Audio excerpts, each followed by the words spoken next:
ถามอะไรก็ไปสอบถามได้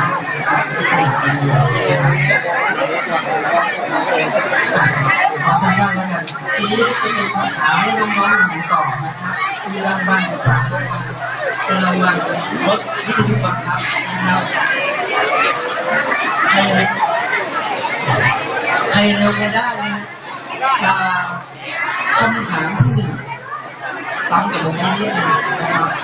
คำถามมันเด็กครับใครดูแล้วคำถามมันเด็กคืออะไรไม่มีอะไรครับตอบคำถามนี่ครับว่าอย่างไรว่าจังไหนว่าจังไหน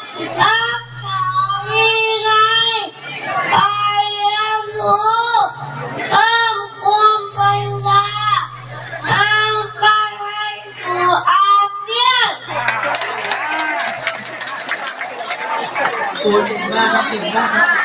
ขอขับรถที่มาดุๆนี่เลยครับลองมาลองไม่หลับเลยครับ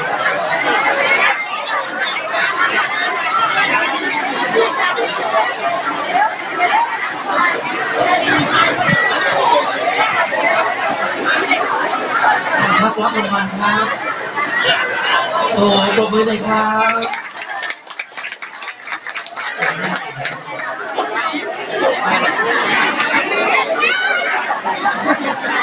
การรับรางวัลที่2นะครับคำถามที่2มีครับไม่ดีลูกรีบเร็วกลุ่มของผมเนี่ยที่มาเนี่ยเขาเรียกว่าชมรมอะไรใครตอบได้ที่เลยครับ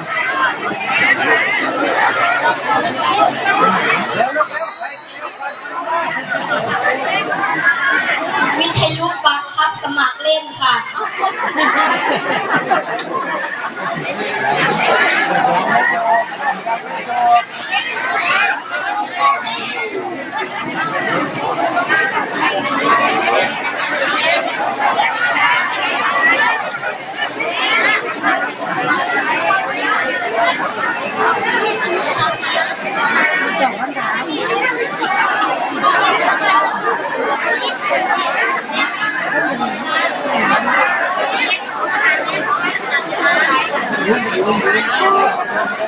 ชมรมเครื่องบินเล็กค่ะชมรมเครื่องบินเล็กของจังหวัดชัยภูมิค่ะโอเคครับโอเคครับสูงที่สุดใกล้เคียงครับเที่ยวท่านกำนันครับเที่ยวครับมอบรางวัลให้ถ่ายรูปแล้วยิ้มหวาน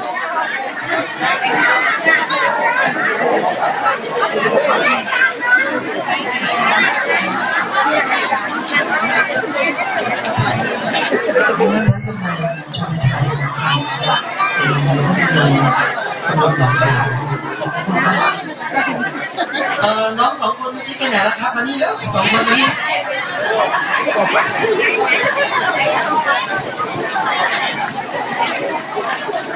กำลังปลอบใจครับ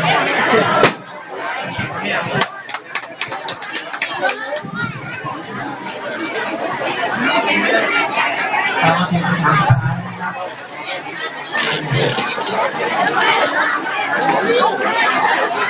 คนอยู่ตำบลหนองขามน่าจะเป็นว่า2 คนนายกอบต.องค์การบริหารส่วนตำบลหนองขามชื่ออะไรครับนี่มาเลยครับ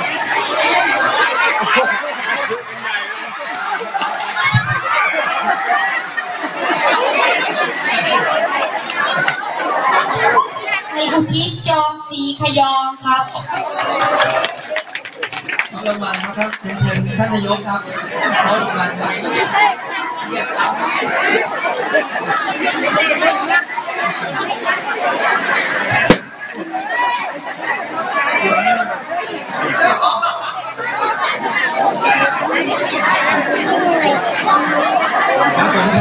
คุณ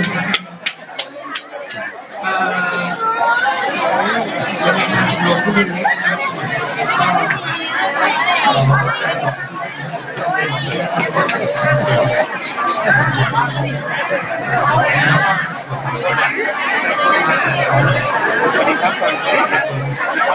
ขอบคุ